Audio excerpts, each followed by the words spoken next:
एक बार वरुण देव ने अपने पुत्र भृगु की कठोर परीक्षा ली। वो कैसे, चलिए इस कहानी से सुनते हैं। एक बार वरुण के पुत्र भृगु के मन में परमात्मा को जानने की इच्छा जागृत हुई। उनके पिता वरुण ब्रह्मनिष्ठ योगी थे।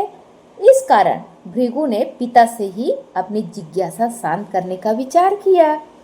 वे अपने पिता के पास जाकर बोले, भगवान, मैं ब्रह्म को जानना चाहता हूँ। आप कृपा कर मुझे ब्रह्मत्व को समझा दीजिए। तो वरुण देव कहते हैं, जिससे सभी का पालन पोषण होता है वही ब्रह्म है।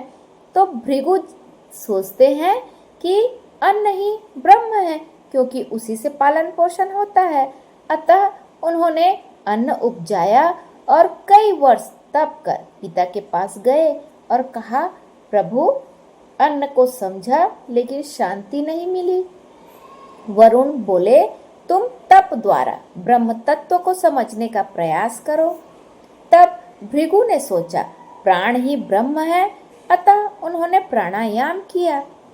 इससे शरीर तो तेजस्वी हो गया, लेकिन फिर भी शांति नहीं मिल पाई।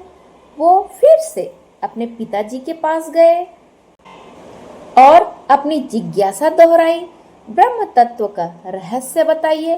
तो पिता ने कहा, तू तप कर। भृगु ने मन को संयम रखने में और पवित्र करने की साधना की, लेकिन शांति इस बार भी दूर ही रही। इस बार पिता ने कहा, विज्ञान ही ब्रह्म है। तब भृगु जी ने निश्चय किया कि विज्ञान स्वरूप जीवात्मा ही ब्रह्म है। उन्होंने निरंतर साधना की।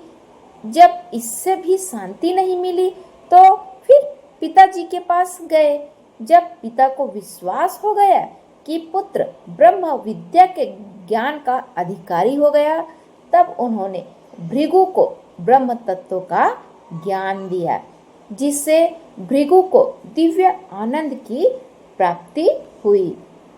उपनिषद के इस प्रसंग से प्रेरणा मिलती है कि सच्चे गुरु बिना पात्रता का विचार किए किसी भी शिष्य को ज्ञान नहीं देता है।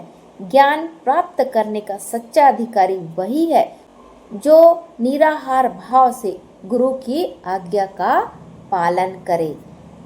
इसी प्रकार वरुण देव ने अपने पुत्र को ब्रह्मत्व का ज्ञान दिया।